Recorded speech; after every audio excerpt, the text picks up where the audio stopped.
I can't hear anything that Chase is saying, so just give me like a... We're live. Okay. Oh. Okay. All right. Cool. Hey, everybody. Welcome to Show Me the Meaning, Wisecrack's movie podcast. Show me the meaning, Mr. Bauer. My name is Jared, and I'm joined with our whole Matrix crew. We got Ryan. Hey, film fans. And Austin. Yo. And Rebecca. Hello again. So today we're breaking down the last in the trilogy, The Matrix Revolutions, the 2003 movie written and directed by the Wachowskis, starring Keanu Reeves, Carrie-Anne Moss, Hugo Weaving, and Lawrence Fishburne. Before we get into it, want to give a shout out to all the awesome people who've been giving us reviews on iTunes. So since the last one, I think we were, like 468 now. Not only have we passed 500, we're at 550 now. Oh, my God. So, right. yeah, we're pretty excited about that. 10% increase. Let me give a couple shout outs. This is to Crane Man. He said, the show is great and offers a lot of insights into the films. I don't always agree with the points made, but these guys are super smart and thoughtful and obviously put a lot of effort into their analysis. Well, thank you. This one is from Felix L. Poppy. He says, love the show. It's like being on the kitchen table with your friends, chatting about our favorite movies while learning from each other while having fun. Well, thank you, Poppy, if I may call you that. Thanks, Pops.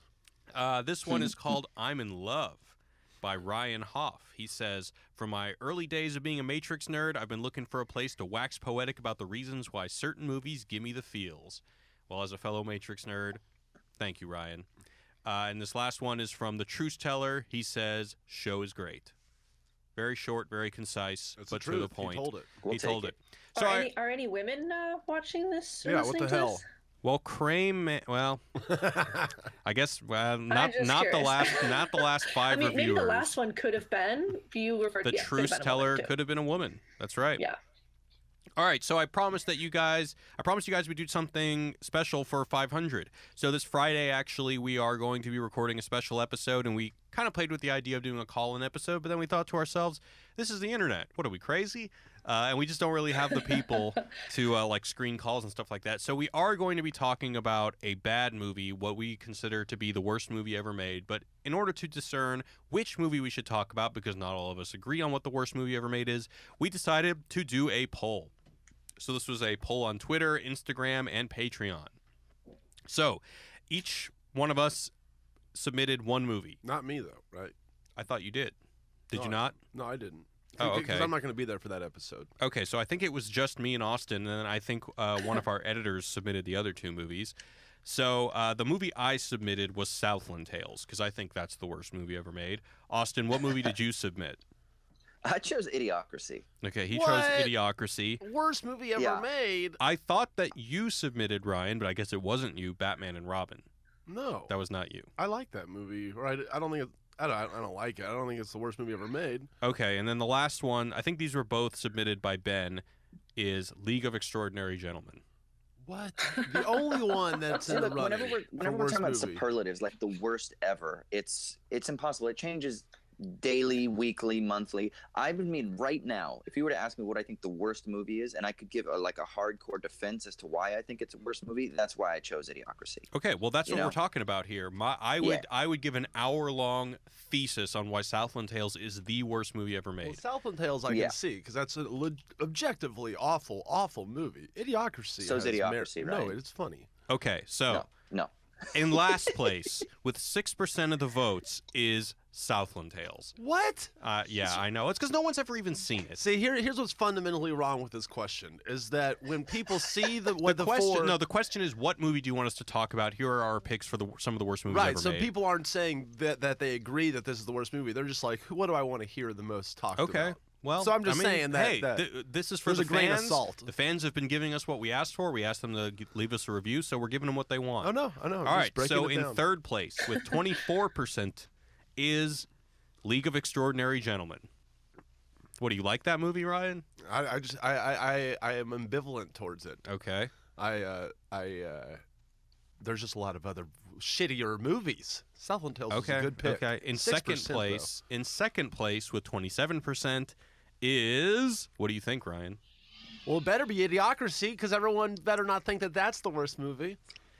At second place is Batman and Robin. Fuck everyone, dude. Meaning the movie that we will be talking about in the running for worst movie is Idiocracy. So that's what we will be doing on Friday. Jesus. Ryan Christ. might be at Burning Man, so he might Yeah. not be joining us, but Greg is coming back. Greg is in El Paso right now, so he's going to be joining us to talk about Idiocracy, so Austin, how does it feel to have won?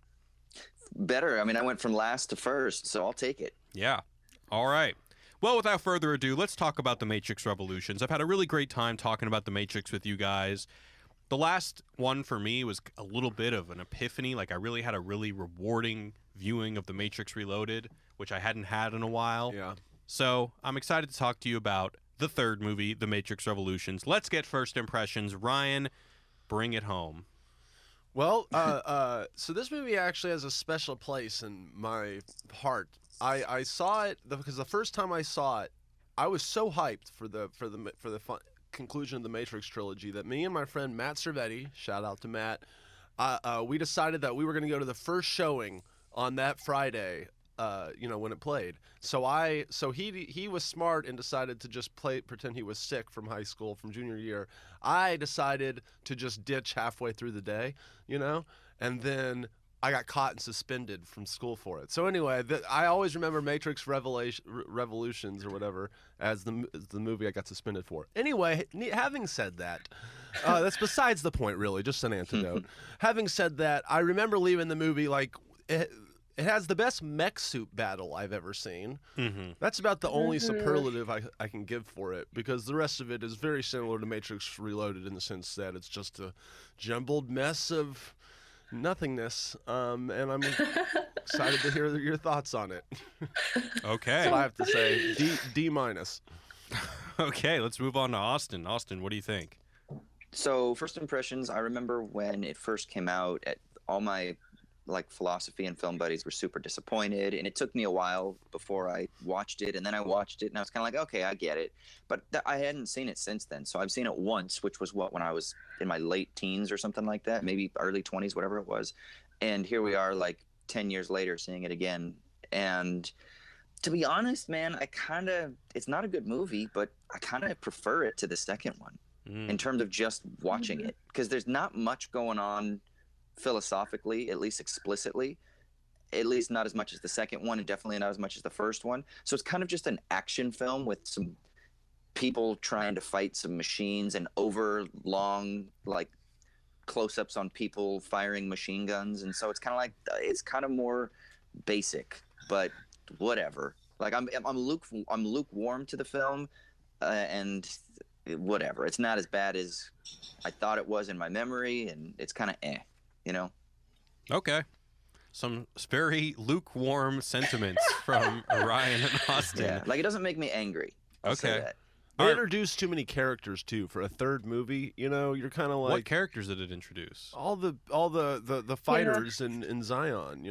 Oh, okay. All the fighters and shit. Well, I mean, they were kind of teased And there's a in the lot of second crew movie. that gets introduced on different ships that are going to be fighting this major battle, and you've never seen them before, but suddenly they play half an hour roles in the movie. Yeah, it's not fucking Game of Thrones. Anyway, Rebecca, what do you think? Well, I guess I'm a little warmer than everybody else is about this movie.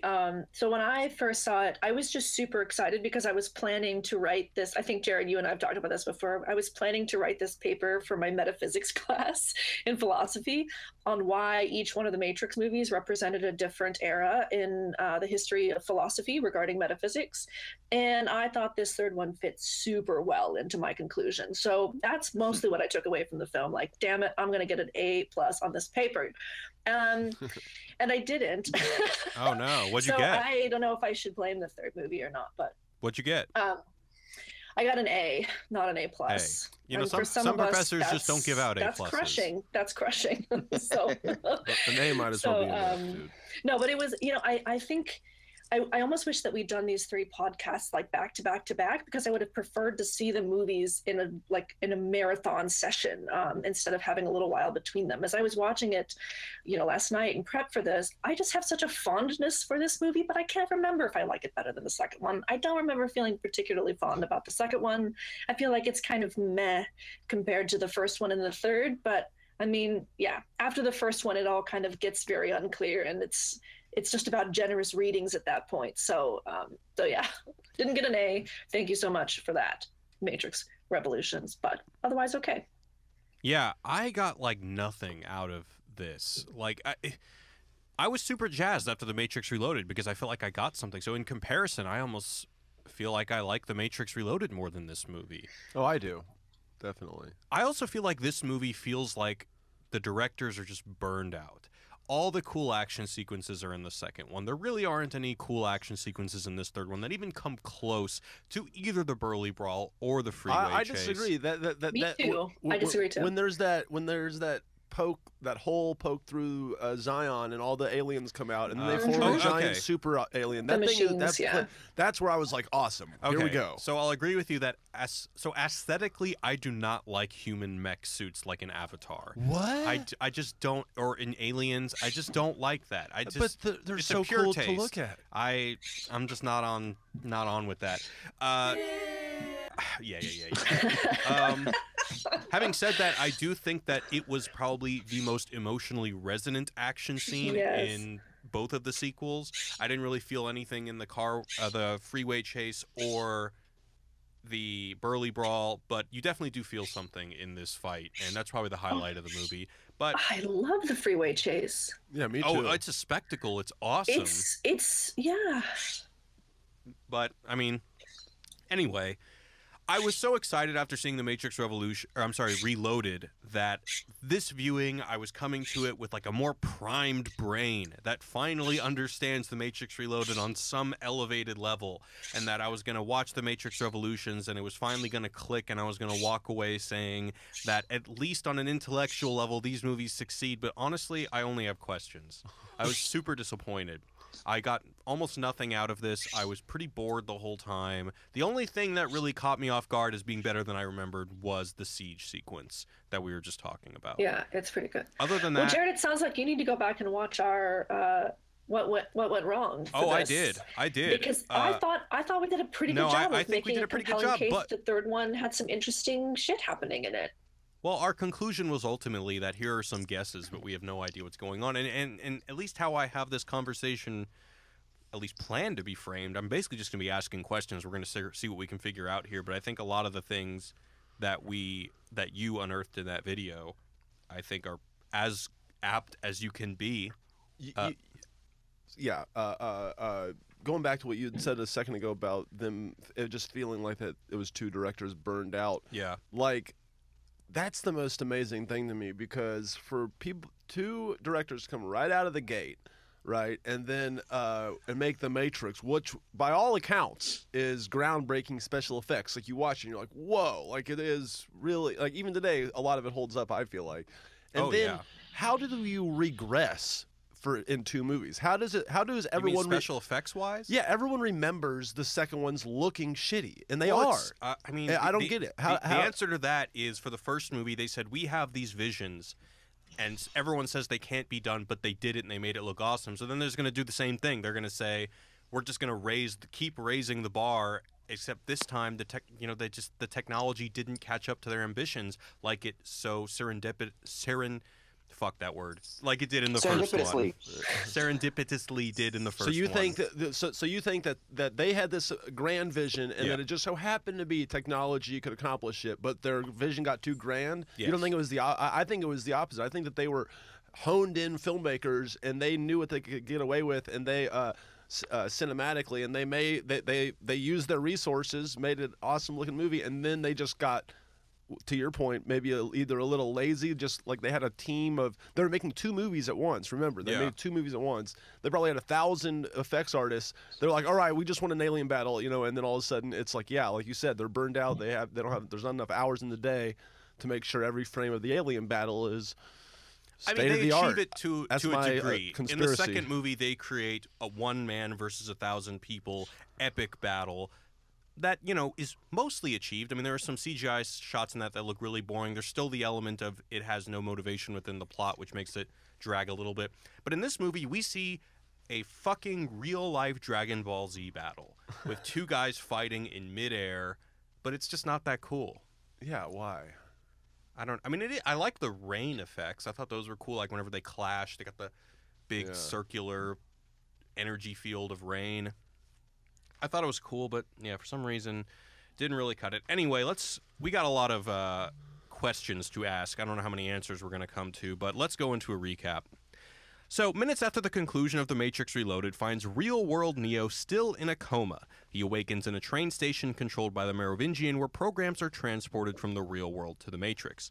Inside the train station, Neo meets Sati, Ramachandra, and Kamala, a family of machines who exhibit human emotions like love, and inform us that the Oracle sacrificed her shell to ensure the safety of Sati, despite the fact that she has no purpose. Trinity and Morpheus team up with Seraph to infiltrate the Merovingians and force him... Trinity and Morpheus team up with Seraph to infiltrate the Merovingians and force him to bring Neo back from the Matrix, where Neo then consults the Oracle and is told that he must stop Smith from destroying all worlds. Smith copies himself onto the Oracle and becomes Super Smith, while the people of Zion prepare for the impending siege. Knowing that he must continue the path of the One, Neo takes Niobe's ship and heads to the Machine City with Trinity, but little do they know, Bane is stowed away. Bane blinds Neo, enabling him to see a new world of white light. The Zionites valiantly fight off the Sentinels, and just when the machines are about to claim victory, Niobe shows up and triggers an EMP, saving the dock for now. A new wave of Sentinels attacks Zion as Neo and Trinity approach the Machine City, where they are attacked and Trinity dies. Neo bargains with a giant machine baby, telling him he'll destroy Smith in exchange for peace, so it jacks him into the Matrix to fight Smith. Neo loses the fight with Oracle Smith. Smith asks him why he persists, and he says, "Because I choose to." Then Smith copies himself onto Neo, and all the Smiths are destroyed. The Sentinels leave Zion, and peace is established. The Architect approaches the Oracle in the Matrix, and she says all will be given a choice as to whether they wish to stay in the Matrix or not. End of movie. So, guys, before we go any further, I want to give a shout-out to our sponsors over at Greats.com. So, Greats is Brooklyn's first sneaker company. My father's from Brooklyn, so this is Alec lives in Brooklyn. I go to Brooklyn a lot. This is very meaningful. So when I told my dad that I was getting a pair of sneakers straight from the fatherland, he was very excited. So Greats offers both men's and women's style shoes. They sell the Greats, classic styles made for the best for less. They got bestsellers on all the leather. They got the bestsellers, including all the leather Royale lace-ups and Wooster slip-ons. You can save 15% on your first purchase with our code SHOWME. That's SHOWME. Ryan and I actually got a pair of shoes. They have not arrived yet. But I'm pretty excited. I had a lot of fun shopping for them on. Yeah, Ryan got the Rosen. Tell us about the Rosens, Ryan. They're just these green-looking cool shoes that look comfortable online, and most online or most shoe companies don't have 13s because my feet are huge, but they do, so I'm excited. Cool. I got buddies that are really into sneakers, and they rave about Greats. So oh, that's all I'll say. Interesting. Okay, cool. All right. I got the Bab V2s, which they similarly said that it's like stepping into.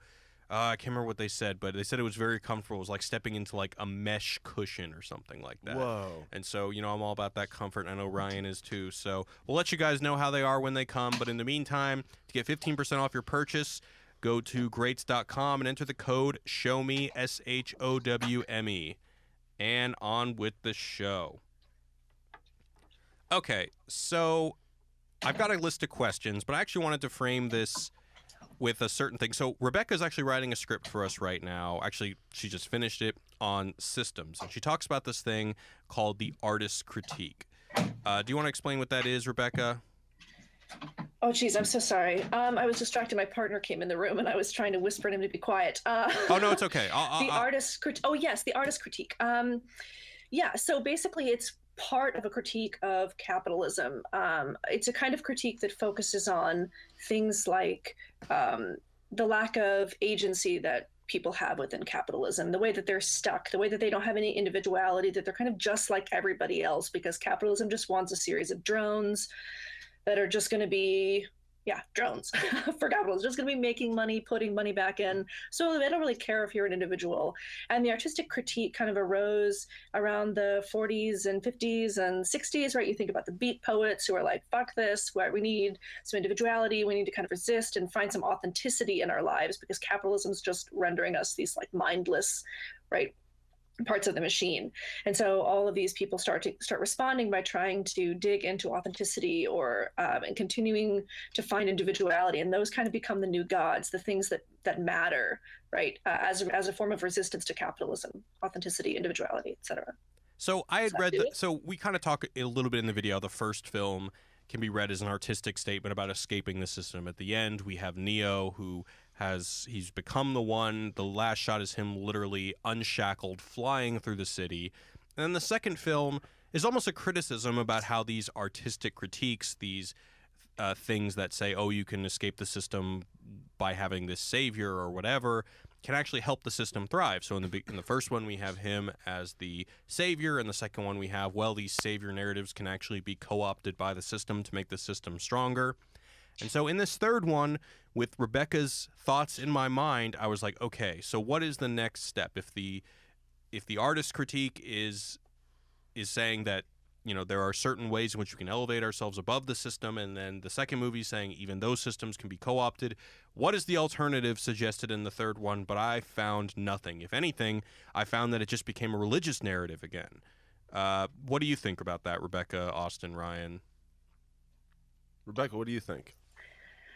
I mean, I guess I do think that they are, in the third one, they're critical of the ability to escape the system. So in that way, they don't have the kind of, I mean, ultimately, I think their artistic critique failed because everybody was like, yeah, authenticity is bullshit. Capitalism's just going to commodify that and be like, oh, you want rebellion? Well, now we'll sell rebellion on T-shirts. So isn't that cute of us? Now it's like Che Chic, right? Che Rivera's face on a T-shirt. Like that's what counts as capitalism these days, kind of rebellious capitalism or something. And so in that way, I think the third one kind of gets at that critique of like, hey, you know, you're not really ever going to totally escape the system. It's naive to think that you can escape the system, but there's some kind of hope in transforming the system from within. And that's something the second one I don't think really alludes to quite as strongly.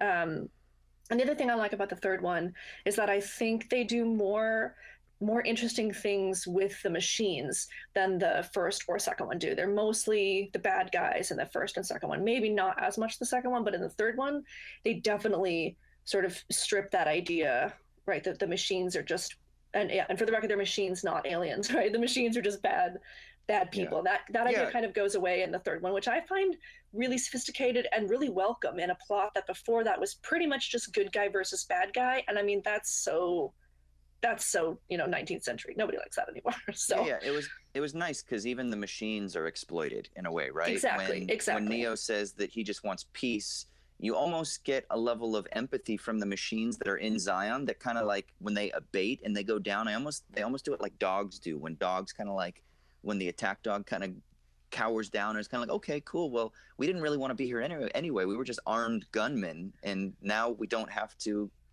sacrifice ourselves for a war that maybe we don't even care about, you know? So it almost, maybe I'm anthropomorphizing too much, but there's a level that we can see that they too were exploited and they're free now from this battle and peace. And I think that was really kind of a nice touch. Yes, exactly. And I think that the film really, for me, that stage is set when the film more or less opens with Neo in the train station, right? And he's talking to Sati, the little girl, and her parents, right? And they are basically saying, yeah, some of the machines want out and we can't get out. So we have to smuggle ourselves in and out. And so there's this realization that the machines are actually they're trapped in the same way, or maybe not in the same way, but to the same extent that humans are.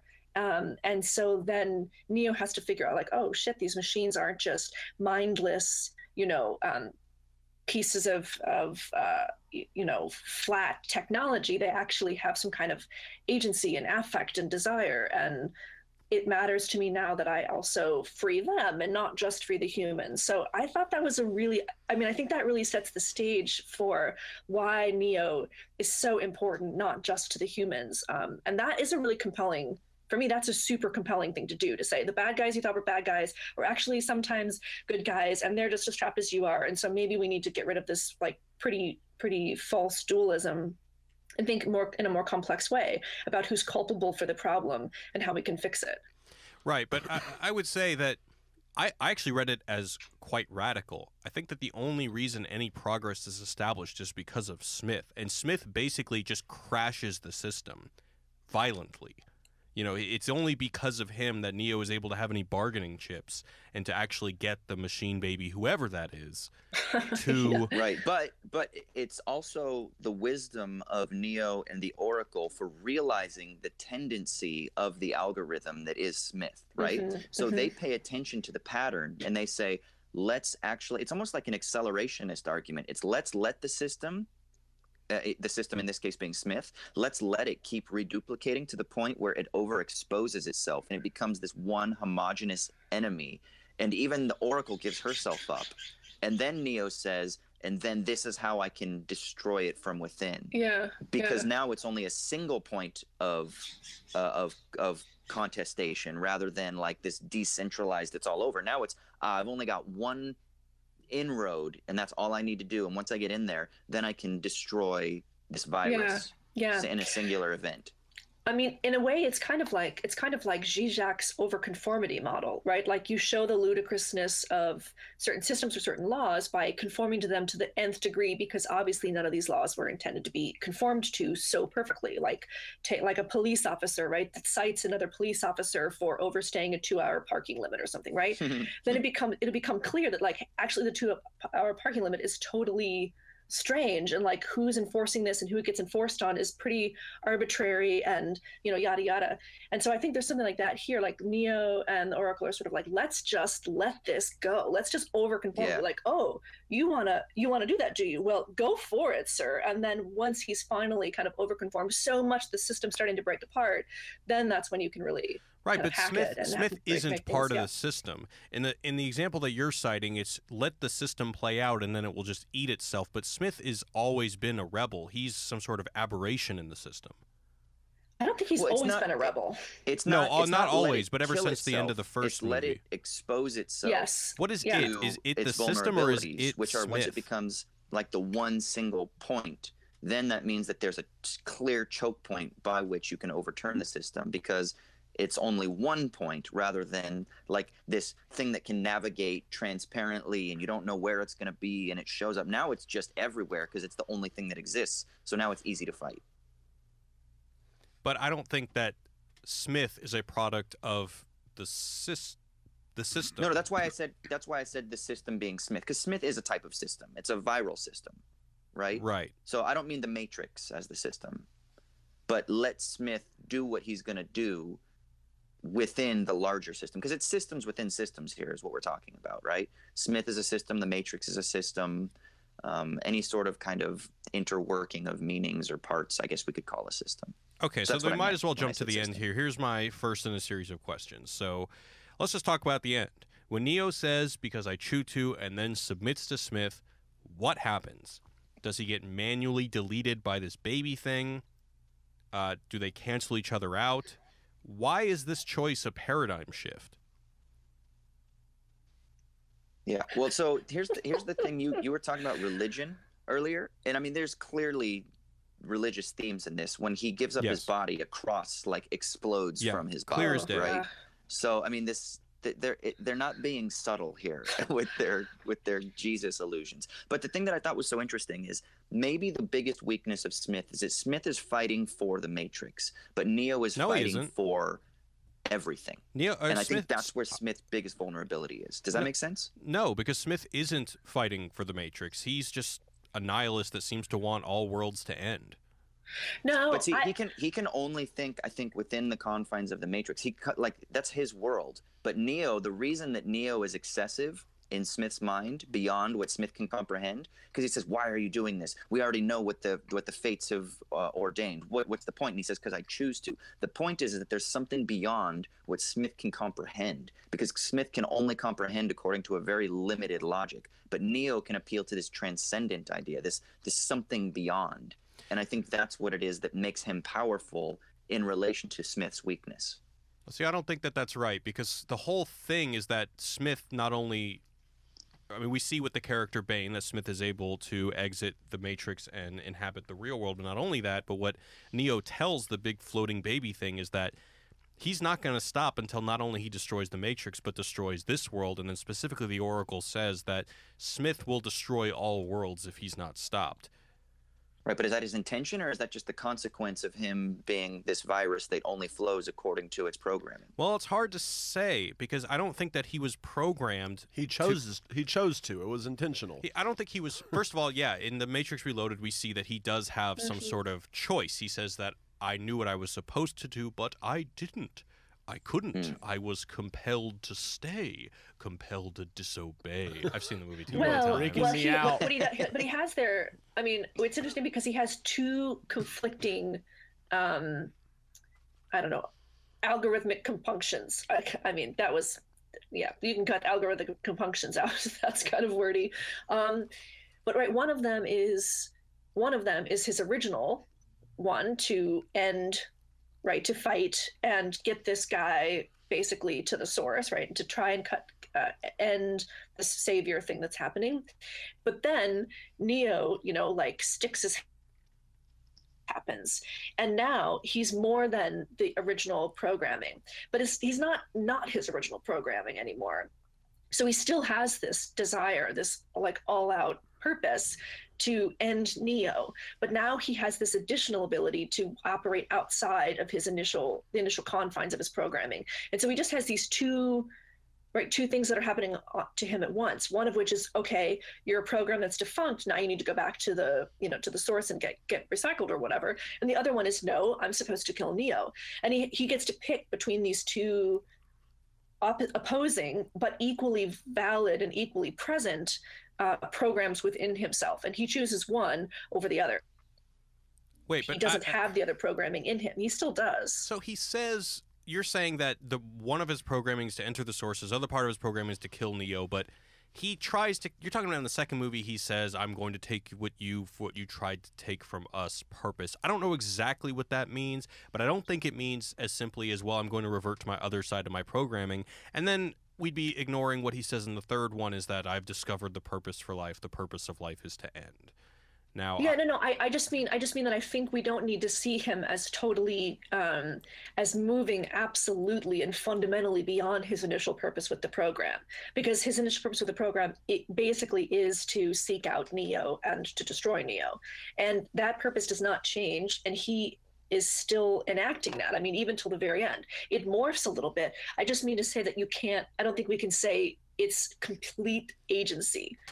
It is still part of this path that he was set on from the beginning. It's just that through his encounters with Neo, he's been changed so that now his path is a little bit different, which is why he is able to why he's able to feel compelled to, continue to fight Neo rather than go back to the source, which was another part of his programming, but he's somehow able to neglect that part of his programming, but continue with this other part. So, I mean, I think it's just this program or the system kind of eating itself. I don't know that we should talk about it as if it's no longer programming or if it's somehow outside of the programming structure.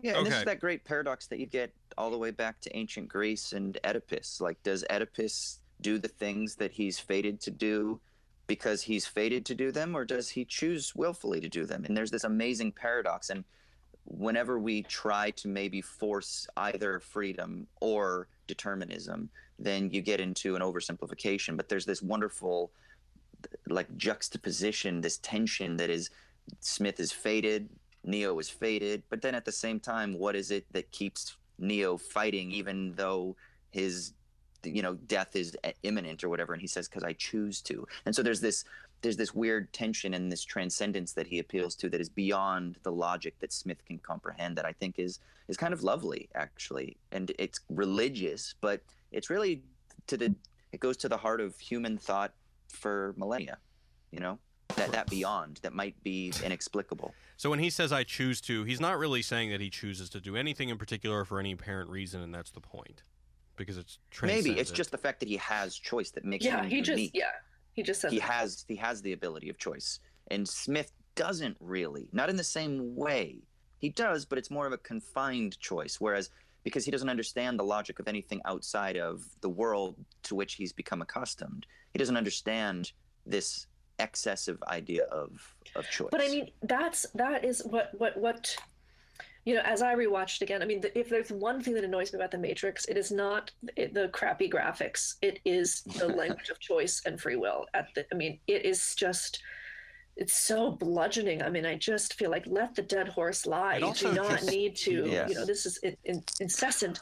Does it not also seem Neo deliberately is vague to saying you? things in the third film about being fated or needing to do something or just knowing that he has to do this, right? So even though you're making a case, you know, and I think that case is there to be made, that it's all about his choice, at the same time you get, I mean, countless, I started to count, but I stopped at like 30, you know, moments when he says stuff about how he's fated to do something or how he needs to do this because that's the way it's supposed to be, or his very last word that Neo ever speaks is inevitable.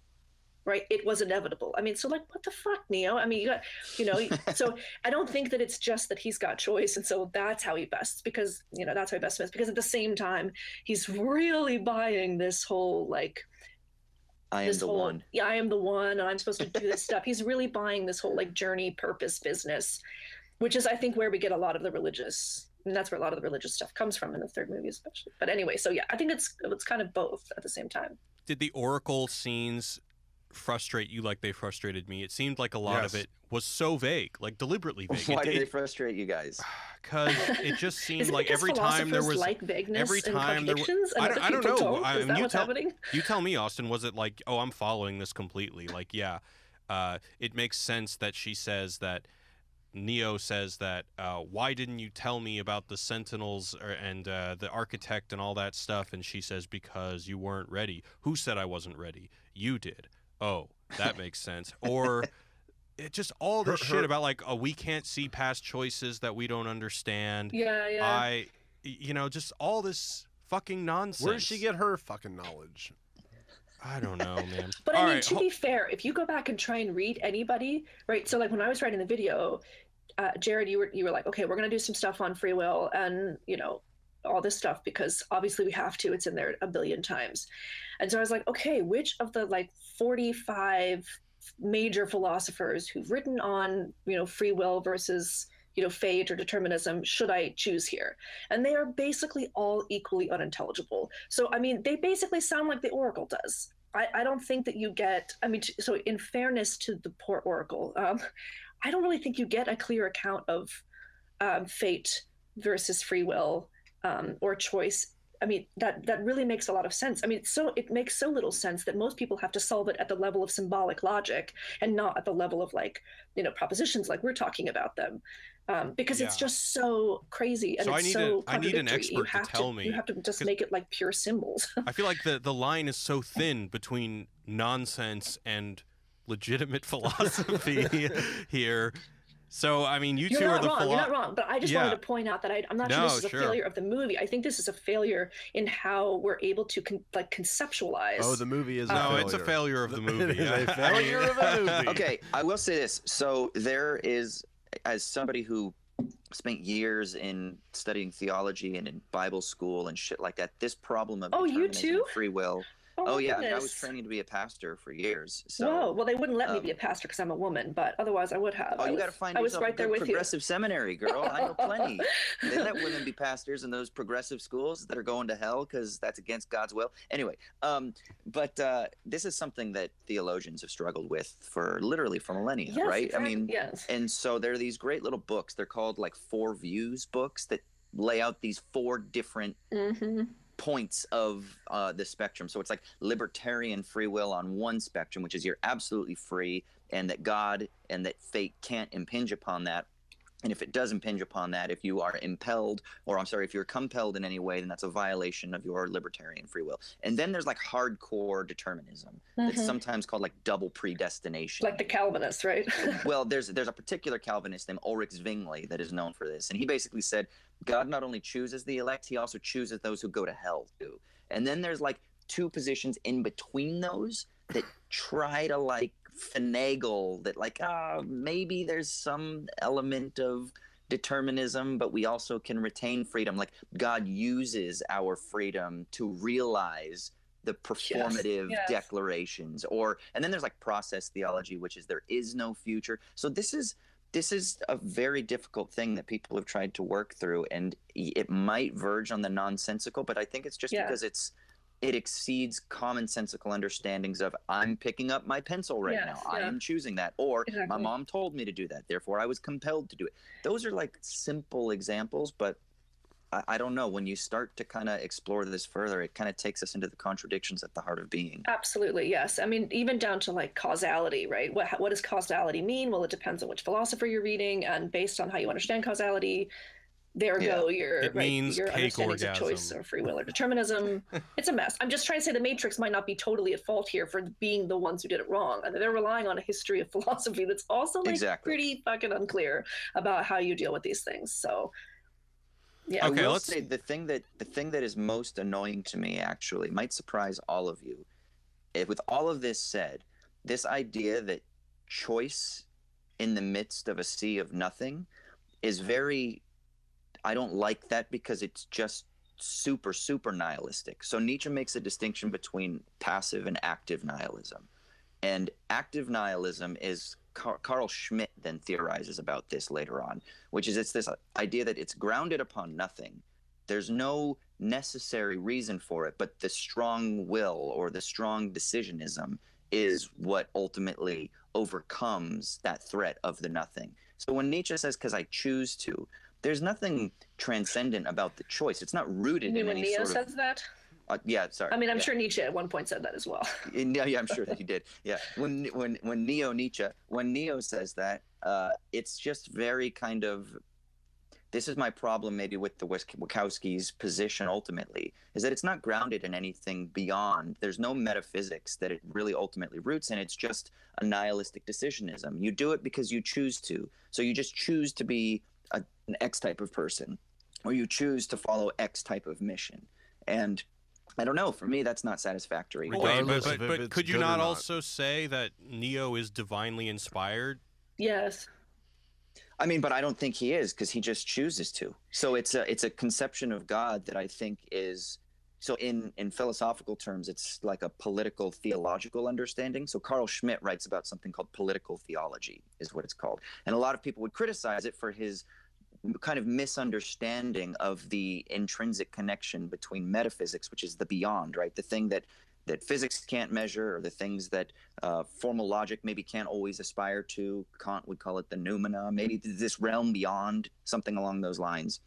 And Carl Schmitt says theology is that way. Heidegger calls it ontotheology. But the point is that maybe there's a different way that we can attach the absolute or the universal or the totality or God or whatever word you want to fucking apply to it, and that we can connect that to the material world in a way that isn't this type of quote unquote divinely inspired decisionism that is really just nihilism. So I want to... Does that make sense? It does. So you're saying that Neo says because I choose to, and even if he is Jesus with special powers, there's no transcendental signifier that's granting him this ability to choose, or is that what you're saying? Or there is, but it's just a forced, what we could call it. I mean, we're speaking in metaphors here, but there's just a forced transcendental signifier. It's not a real transcendental signifier. And this is one of the great problems that I think ushers from philosophy in general, is this tension between these levels of reality and how they interplay and relate to one another. And I'm just not comfortable with, like, and I know Rebecca might disagree with this, because this film is, we talked about this in the second episode, or with the second film, it's kind of this post-structuralist, I hate using this word, but postmodern kind of critique of power relations. But all of that is really just, it just rests in what we might call a passive nihilism. It's the idea that there are these regional narratives, but we can't ever say that there's a universal without imposing a regional narrative and inflating it to the level of the universal, which is problematic. I agree that's problematic. I would agree that that's a problematic discourse, but to just resign ourselves and say, well, therefore, there are just regional competing narratives, would be the kind of post-structuralist approach. Like I don't think so. I mean, this is not a podcast debating post-structuralism, so I can let it go for now. Indeed, it is not. I don't All think right, so guys, I have like 30 questions written down, and we've got through one. Let's go. We've gotten through one. All right, so my next question is, what is the source? What do they mean by this? The Oracle says the power of... This is like the big thing that I remember when I was on the Matrix fanboy message boards trying to figure out what happens at the end of Reloaded. Is it a matrix within a matrix? Is it something else? This is the description, or this is the answer that we get. The power of the One extends beyond this world. It reaches from here all the way back to where it came from, the source. That's what you felt when you touched all those sentinels, but you weren't ready for it. You should be dead, but apparently you weren't ready for that either. What is the source, and why does it give him... Is it deliberately vague? It's the singularity point. What does that mean? It's where artificial intelligence, it's the source of all the energy on Earth now. He touched the concentration of all information on Earth. Everything on Earth, yeah. All energy on Earth. Why would... You know how, like, we're all being mined for batteries? And then in the Matrix world? In the Matrix world. Yeah. And then that all goes to the source, right? Does it go to the source? Maybe. That's my theory. And then and then Neo touched it, and then when did he touch it? Is this a physical place? I thought you were talking about. She said that he touched it. The metaphor is that he touched the source. It's like what is the metaphor for then? It's like the source is like the force. It's everywhere, Jared. Well, no, you're laughing, but that's the best I can come up with. Neo can do all these things because he is filled with midichlorians. That's what's happening. I think the source is the source. Okay, here's a dumb question: the source of what? So I think. I mean, I have no idea, but I think that you could. I would be satisfied with an answer to that question that basically just said, the source is sort of the original big like Google headquarters dark webby sort of thing. Like it's the place from which the original self-conscious artificial intelligence emerged, and it's the one controlling the data, not that it's the thing that has everything plugged into it necessarily, but it's the sort of like overlord, and in some ways the source of the code, right, that gets rewritten. It's the place where things go to get recycled.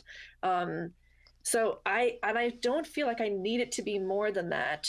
I don't even know if I need to think of it as a physical place to be satisfied with the definition. I mean, I think to think of it as a physical place might put it in terms of the real world and not in terms of the virtual, which I think the Matrix is challenging us to think outside of that binary. Sure. Or maybe that's just a lazy answer. No, I mean, I think that it's just not common that we would adhere to these standards, like, that we have to be, what is the word it's like, I'd be satisfied with such and such and such answer. Usually we expect a movie to just make some sort of elementary form of sense. Yes. But this one seems to be evading that. But I think what Rebecca was brings up my next question is, what is the white light world that Neo sees after he's blinded?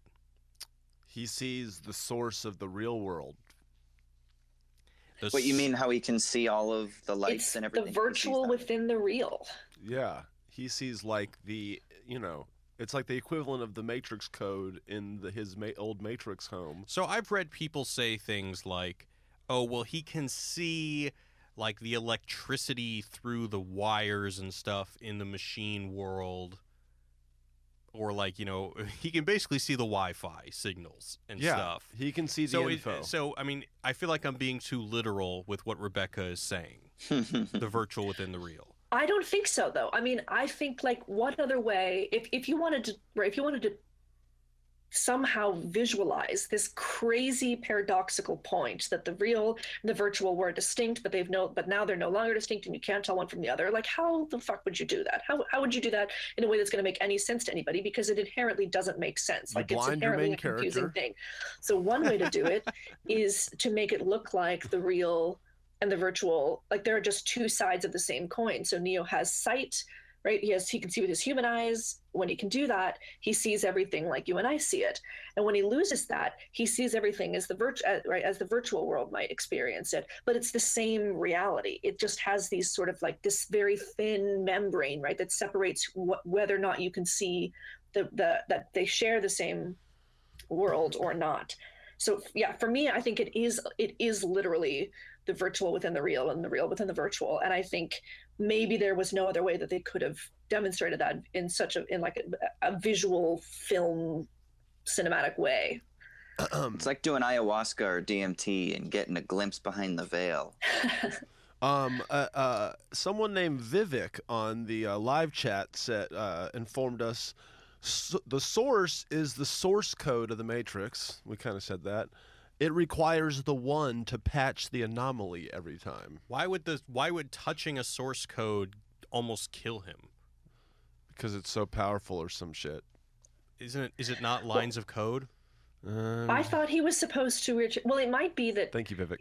It's too much for him to, in the same way that like Abraham's, brush with God, it was like almost too much, and it had to, I don't know, make him go white or blind or whatever happened to him after that, right? Like it's like you can't be near that much code or near that much power or whatever, right? And come. I guess I'm constantly teetering on this edge of, should we say that?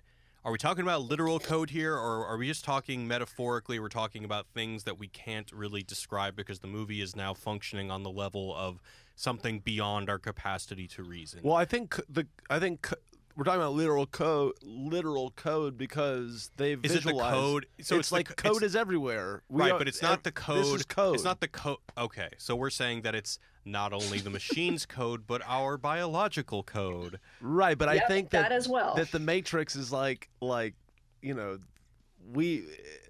everything is, even biological code is computer code. Is a code. Because there's a source to that too. So we're to believe that the source, there's a machine source and there's a human source, and they all layers of reality are compacted into this one central thing that is called the source. And if there are further layers of reality, then they similarly derive their power from the source, and somehow Neo, with powers that are not explained by his ability to do epic kung fu in a virtual world, is able to touch this godlike, celestial, divine.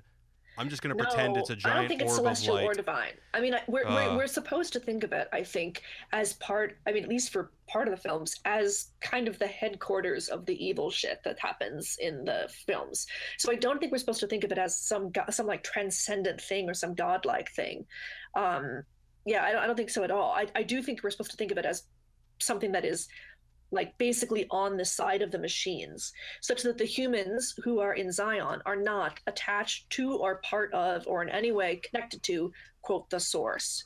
I think the source is supposed to be something that is on the side of the machines, that certain individuals, namely the one, because we're made to believe that he emanates, or she, we don't know what the past ones where she's have emanated from the source in some way. We're born there, have some kind of code in them that is designed to get them to repeat this process. So I think it's not something that just collapses the human and the non-human and all these things into one, I don't know, clusterfuck. I think it's supposed to be part of the machines that some humans have access to by virtue of their relationship to the code and to the source and to the machines, like the one, but not all humans. Not God. Right. And the giant robot baby face thing is, it's like the ultimate, culmination of all the technology, and really it seems like, I'm just speculating, but it seems like it's just power hungry, right? It's just conquering everything it can conquer, and it just needs energy to run. That particular thing, I don't know. What does that thing do on a common day? When does it go to bed? What is it? I don't know. It's not having fun. In the credits, it's called Deus Ex Machina, which Yeah. Right. So I think that it's just scared that Agent Smith is gonna make it die. Right. So then it's like, well, my only shot is to get this human that I've that's kind of part of my code too. Yes. Give him extra special powers, Dragon Ball Z powers. Once they all go free, what happens at the end when Oracle makes the architect promise, or you know, it gets the assurance That's that the all the other stupidest scene in the captives are gonna fucking be movie. released. Will Not all that the be the captors, just those who choose to. Right. This is And- very so there will still be an extraction of human vitality for the maintenance of the Matrix. Some and the people, machine some world. people just As far want to as- live the blue pill life, man. I mean, that steak in the Yeah. first one looks so good. It did look Yeah, good. I mean, I think that if you look at the origin story, right, that we hear from Morpheus, it's basically like, humans create this artificial intelligence, and Morpheus says, I don't know who fired the first shot, but like some conflict arose, and the machine's basically like any sentient life form that has to battle with humans because we're notoriously nasty, right, begins to have to fight for its survival, and one of these two is going to win, right? And so I don't know that at the end you need to see it as like, or I think we can maybe consider that the solution is something like a two-state solution, or like something like where the humans and the machines presumably can work out some kind of peaceable agreement that they couldn't work out, I don't know, whenever that initial war was between humans, but the whole reason they're in there is not because the machines can't survive without human electricity or human power or whatever. That's not the case. It's in fact that humans wanted to enslave machines, or humans were,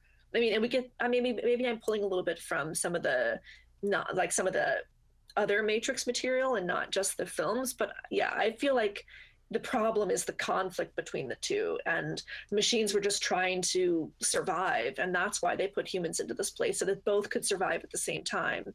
And I think maybe then plausibly there's a way that they could work out a solution where humans don't have to be plugged in and machines could still survive. And that's the hope that we're supposedly left with, is figuring out how they can figure that out moving forward. I think so. Okay. To me, if the idea is that beings on both sides are going to have a choice. Do you want to stay in the Matrix? Are you a machine or human? Do you want to stay in the Matrix? Do you not want to stay in the Matrix? Okay, and then you kind of deal with the consequences of everybody getting to choose that way. Because right now, nobody gets to choose. Not the humans, not the machines. Absolutely nobody has choice about whether or not they're in the machine, or whether or not they're in the Matrix. And so, yeah, plausibly, once you have choice, you're going to get a multiplicity of answers. Do you think that there isn't this weird fetish? I mean, I know we kind of talked about it, but so do you think that the Wachowskis kind of fetishize choice then? That there's some sort of individual strength that they really are trying to valorize throughout the trilogy here? And Man, I have no wouldn't say that they idea. I'm gonna be valorize real. it over other things like fate or like religious religious purpose or those sorts of things. For me, the Wachowskis pretty much in all of their media. I mean, I just finished this last Sense8 episodes last night, actually, and it's everywhere there too. Choice and fate are, just all over the place in those as well. So I don't feel like they're choosing. I mean, I don't feel like they're choosing one over the other. They seem to have both choice and fate as sort of both crucial players in what it is to be human, or what it is to be a sentient being. Well, I think the whole choice thing comes down to their super anti-capitalist message that's in a lot of their work too. They feel like to your point about the artist critique, they obviously clearly feel like capitalism makes you into an automaton, and so then they're all about the human desire to break free of that and change the system from within, like y'all were talking about. But kind of to Jared's point at the very beginning, like my critique of the fucking artist critique is kind of like there's never solutions in these movies. Like throughout all of cinema, there's all sorts of like tear down the system movies, and then then what? This is what Zizek means when he says, "I'd sell my mother into slavery to see V for Vendetta 2." What happens the day after what the happens revolution? next? As the raving just reorienting our way of thinking is a way of stimulating. I reject enough. that, because it's kind of like basically capitalism at the end of the day is the exchange of goods and services for money, and the way that affects your life is totally dependent. I don't think capitalism bends anyone's will like maybe Austin would would suggest. As the raving capitalist on this podcast, I have to just throw this out. Yeah, what's the solution? Capitalism, you're right. It makes you the freest. These movies, you can do whatever you want. Propose an alternative ever. Right, exactly. Ever. Yeah. I mean, people in politics they're very don't cinematic. It's fun to watch. It's a good story. But I agree. It's a good underdog story. Part of the problem is that, I think part of the problem. I'll just proceed. I was going to give a lot of caveats, but enough of that. I think part of the problem is that all alternatives that you would imagine from within the system are inevitably reproducing certain parts of the system. So it's super hard to imagine some, and Zizek can't do it either, for the record. I'd love to see I would sell Zizek into slavery to see, Zizek 2.0. No, but that's my point too, is that I don't think anybody there isn't... can do it from within the system to imagine a perfect, total, exit from the system. I think that's the nature of the systems. So what's the point of changing the system? Most people who are critical of capitalism so basically, we just... that it in fact structures fundamental parts of our consciousness, right, and our sociality, and the very way that we inhabit ourselves and the world. Like, how from that position are you supposed to be able to imagine a completely free alternative to that? So the point isn't like total extrication or like let's just kill it all and then we already have this imagined utopian system just outside of it. That the struggle, right, the revolution is sort of part of the way that you achieve that, and it's not a matter of perfection. But to use the AA phrase, it's progress, not perfection. But you look at that part. But you look at a movie like Snowpiercer. And this is Rebecca's point that I'm actually stealing, that she wrote in one of our recent scripts that's coming out next month. Thank you for giving me credit. Yes, look at a movie like Snowpiercer, where basically we have the same critique of capitalism, and the answer is crash the fucking train, and just start over, even though we're literally going to be walking off into the snow and we'll probably die. Right. Yeah. So I don't want to. But they can't imagine like post train crash is the point, right? Like you can't imagine that. You just have to imagine the train crash. I will sell my mother into slavery to see Snowpiercer 2. Snowpiercer 2, rebuilding a new train. Yeah, or creating something that has heat. Eric Olin Wright is an American sociologist, and he says that there are 4 sort of anti-capitalist orientations, and one is like smashing capitalism, which is the crashing of the train, or the typical revolutionary way that we think about, like Leninism: take state power, have a revolution, and you start the communist society after that. So there's smashing capitalism. Then there's escaping capitalism, which is like anarchism. No, let's go out into the woods and we'll create our own temporary autonomous zones. And then there's taming capitalism, which is sort of the progressive, like capitalism is bad, but there are ways that we can mitigate its powers of exploitation. Green capitalism, etc. Yeah. Yeah, and then what did I say? Escape, smash, tame, and then erode. And eroding capitalism is, I think, the orientation that Rebecca is talking about, and the one that maybe the Matrix would best lend itself to, which does come out of more of the post-structuralist tradition, like post-structuralist anarchism, or like they have various fucking adjectival nominations for it, like the autonomous communist tradition, whatever. But it's this idea of finding those points that aren't entirely enclosed under the isomorphic logic of capitalism, and then building out from those points of freedom. So it's not like let's just everyone take up arms and rush to Washington D.C. and kick out the establishment and I'm the new authority now. No, it's not that, because that has its own set of problems with it. It's much more about trying to understand where the system is homogenous and where it's not currently homogenous. And so Rebecca, I'm sure, would love to be able to talk about this, but this is because she used the word a couple of times in our podcast. But the side of feminist Marxist critiques take this idea of reproductive labor as something that is a point of excess that the system doesn't currently incorporate, that can allow us to envision alternative forms of social equity or social value that aren't currently valorized. And I think that's what this film is kind of trying to say, is that there are those points of contradiction, and let's find those points and identify those points, and let's build out from those points. And that's what this trilogy, I think, really is allowing us to try to think through. Does that make sense? And I think there's something also, right? So for Marx, I mean, I guess Austin, you'll correct me if I'm wrong. But right, Marx sort of thought like, look, capitalism is inherently contradictory, right? It has opposing aims built into it. It's gonna fuck itself over. It's gonna reach a point of crisis, and that's when we'll nail it, right? And in a way, I mean, that's kind of Smith, right? He's this guy who's going to reach a point of crisis at some point because he is inherently contradictory, and when he does, then Neo, then someone has a chance to do it. That's right. So you guys are exactly. describing basically the end when he realizes that, okay, I've taken over the whole Matrix, and now I'm about to kill my arch nemesis, but fuck, then what? Well, yeah, but that's always the question, is what do you do the day after revolution, is the common question that people ask. And to be completely honest, you don't fucking know. You don't know. You can have ideas. Yeah, you can't know. Theories. You can try to plan. Yeah, but you should have a goal before you start the revolution. What's the there is aim? A goal. The goal is a better share of equity of the production of value. And there so we go. There's the crux of the thing. Is like, I mean, say that again. The goal is a better equity of what? Of production of value. Over the share of the production of value. So if you produce value for the system, you benefit from the value you produce. Now, I know you as a libertarian would agree with that. And here's the point that I think so many people misunderstand with Marxism. It isn't about redistribution of value.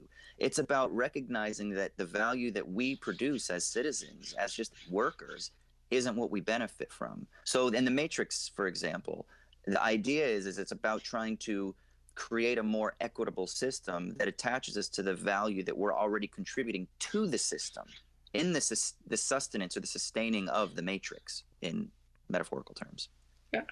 So, and also to recognize that there are beings like Sati, right, which aren't quote unquote producing value according to according to the terms of the system or the logic of the system, which, to take it back to the paper that I did not get an A+ on, is what I argued, that Sati was sort of this new figure who shows the failure of the logic of the West, basically, to be able to account for all these parts of reality that don't function or that don't play a very kind of specific role for it. And Sati's a perfect example within the Matrix. She's a being who serves no role under the logic of the capitalist or, whatever, the model of production of the system.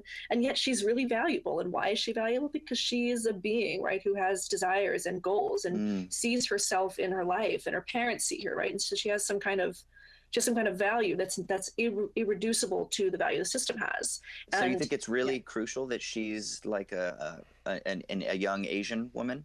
I actually do. I did. That's what I said 15 years ago in the paper. Yes. See, I didn't even notice that when I was watching it. That's a really interesting point. There's like a subaltern criticism. Exactly. I used Spivak to say that. Yeah. So I used a person. Go ahead, Ryan. And then there's two more things I want to quickly bring up before we sign off. But my problem with a lot of these critiques is that, like in that one, it seems like they take capitalism and look at it like it's the big baby monster at the end of the Matrix, like it's its own organism, like, oh, capitalism doesn't value this poor person who has no, commodity value to the system. So, but in another system, maybe she would. Well, I feel like that's just kind of like, that's your own psychological take on what capitalism is. Like I said, capitalism is just the exchange of goods and services. So she maybe doesn't have a natural fit in the system, but to say that like capitalism itself deems this person invaluable, I think that's just kind of like hyperbole. Well, let me say two things. Just open, one, please make it short. I'm sure we're gonna have to go get a beer, and then we can hash this out. Yeah. Yes, I want to be there. I will be there. You will be there. But I will say this: it's not that they're not valuable for the system. They are super valuable insofar as they produce value that somebody else benefits from.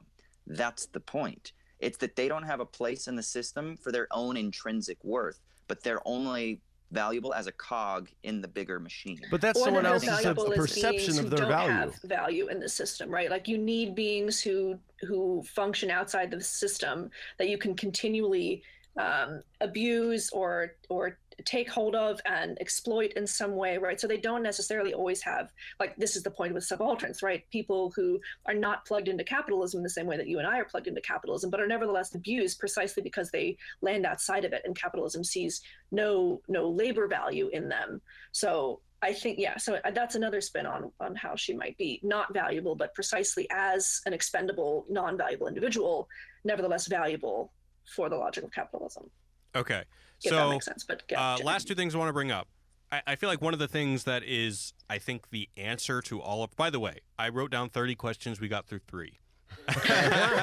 Did you come on? Did you think we were gonna get through 30 questions? Yeah, I don't know. Do you know Well, us honestly, I was expecting to ask a question and everyone to say, "Fuck if I know." Next, nope. All right, so love. Let's all talk about love, guys. It seems like love is the thing that brings salvation in most of the subplots. So there's the thing where Trinity is trying to get Neo back out of the train station, and Persephone says, if she has to, she'll kill every one of us. She's in love.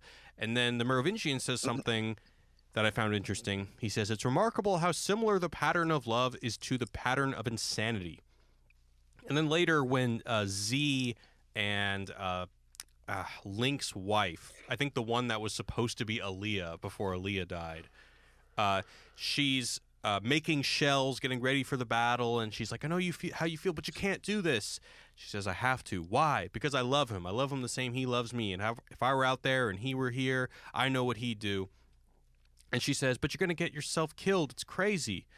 And I don't know. I guess we're talking about all these things, to how a lot of the language in this movie is deliberately vague or deliberately beyond our capacity to reason out as we would the plot of most movies. I'm wondering if, and then of course at the end in the epic Smith monologue about why do you do it? Why give up? Why keep fighting? He says, could it be for love? Illusions, Mr. Anderson, vagaries of perception, temporary constructs of a feeble human intellect, trying desperately to justify an existence that is without meaning or purpose, and all of them as artificial as the Matrix itself, although only a human mind could invent something as insipid as love. So, Well done. oh, thank you. So guys, is it just is it as simple as shit's fucked, shit's complex, but there's love that's going to bring us together in the end? I mean, okay, so real quick, I'm only being cynical here just because I want to say this. I don't know if I actually believe this or not. This is just a much deeper issue that I work through every day.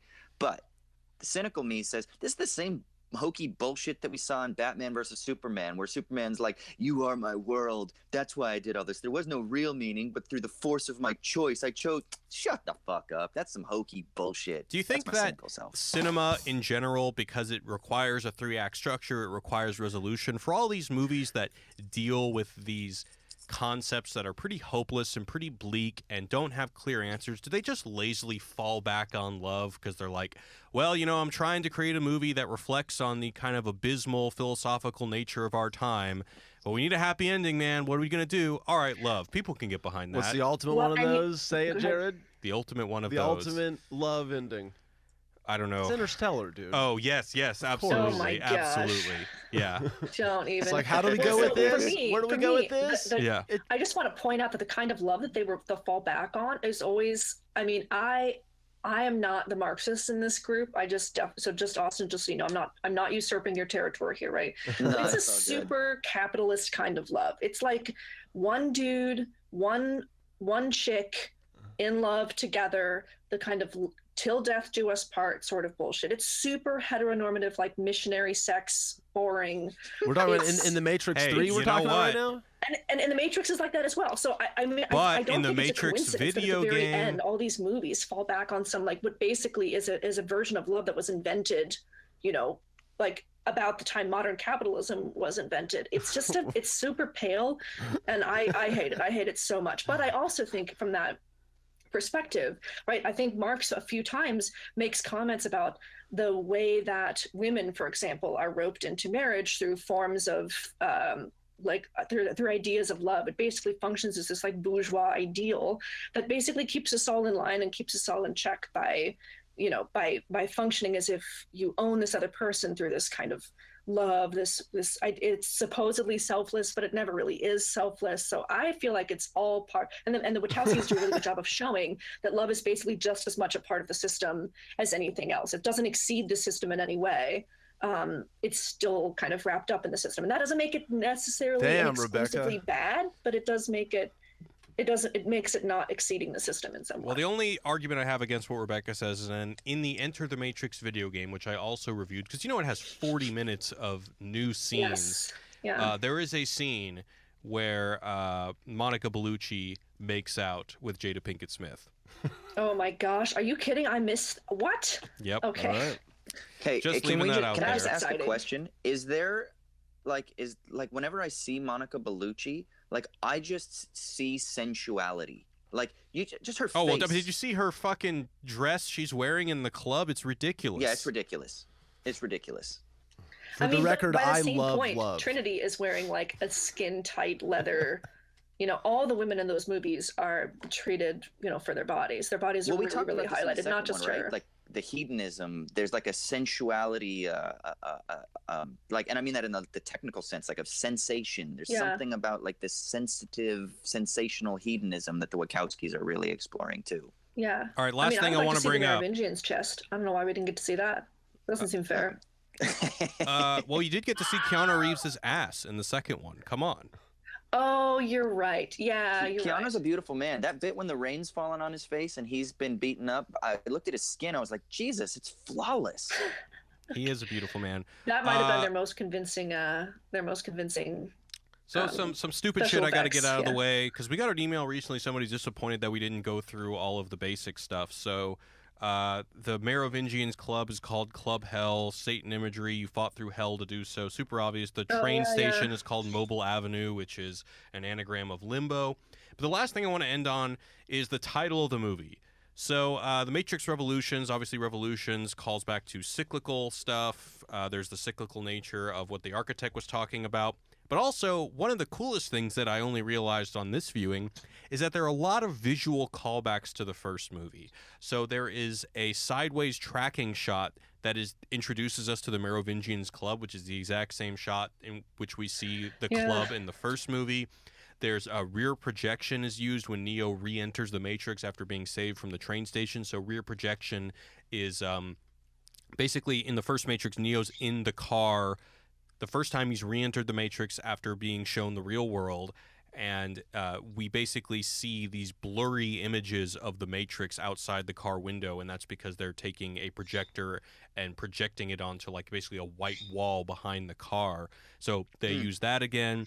Neo does the same kicks from the first action scene in the Matrix. He does that when he's fighting Smith at the end. He does that same kind of that move where he like says "come at me" and he gestures with his hand. Yeah. And then at the end, there's the black deja vu cat when the Matrix is being rebuilt after Smith is destroyed. So I thought that was pretty interesting. I'm sure there are a lot Easter of eggs to get the fanboys excited. That's You know what that right. is? Fanboys I like me. When he does that little hand thing when he says "come here," Dude, my that's a badass testosterone shot. gets going a little Oh bit. I'm yeah, like, that's a tight shot. Hell yeah. Yeah, mine too. And by the way, Hugo Weaving is one of my favorite actors of all time. I have such a man crush on him. So the fact that I like don't the dude love that this does the movie- impersonation of him, the Bane guy. see, How does he he he's- sounds like Hugo I Weaving? was Yeah, it's actually good. thinking that is one of the most understated parts of this whole trilogy. He does a brilliant impression of Hugo Weaving. I mean, just so good. The problem is I'm watching it thinking I'm seeing a Hugo Weaving impression, which kind of took me out of it a bit. But anyway, guys, we're going way over. So I'm going to have to call it. So thank you guys for watching. Maybe one day we'll get to those other 27 questions about this movie. Also, Anytime. I didn't articulate the definition of capitalism well. It's the exchange of goods and services by private individuals, not by the state. All right, that's all I wanted Did people to in say. the comments give you shit for that? Everyone was like, you don't know what the fuck you're talking about. And yeah, I'm high. Sorry. Listen, I'm going to be in LA next week. If anybody that's listening wants to come and we can chat about what capitalism is, we can talk about Marxism, we can talk Let's about do love, it, we can dude. talk I about can't life, we wait. can talk about beauty, and we can get fucked up. Yeah, you Wait, know what come happened on. to Socrates, right, Austin? What? That's right. He sacrificed his life for the greater good. He was killed for corrupting the youth. No, he sacrificed his life Right, for the greater right. good. Anyway, so Nice guys, As all fast. Let's do philosophers it. do. thank you everybody for giving us those reviews. We're already at 550. That's almost 100 more iTunes reviews than we were last week when we recorded. So you guys are the best. We're going to do something special. We're going to talk about Idiocracy, which is the one that you guys want. We're going to be talking about that on Friday. The best, worst movie ever. I guess so. according to Austin, it's the worst movie ever made. So, Austin, you better come prepared to back that up. And Ryan's not going to be here because Ryan's going to be at Burning Man. Don't load it. Greg will be here in his stead. But also, Rebecca and Austin are coming to LA. Yeah. On the 5th, I'm going to meet Austin for the first time. We've been podcasting together for almost a year, and I've never met the man. Never seen him I'm in going to person. shake his hand. Yes. It's going to happen. Firmly. And we're going to drink a Diet Dr. Pepper. Yes, we are. Anyway, so... Oh, yeah, we're going to do something special. I don't know what it is yet, but we're definitely going to live stream it. We're definitely going to put it up. It's going to be all of us here in person if Ryan isn't still at Burning Man. Anyway, so we're signing off. Where can we find you guys on the internet? Ryan. You can find me at Ryan's Shorts and Ryan's Game Show and Patreon. If you want extra shit every week, it's going to be sweet. I mean, every month. Anyway, go over there. All right, and Rebecca.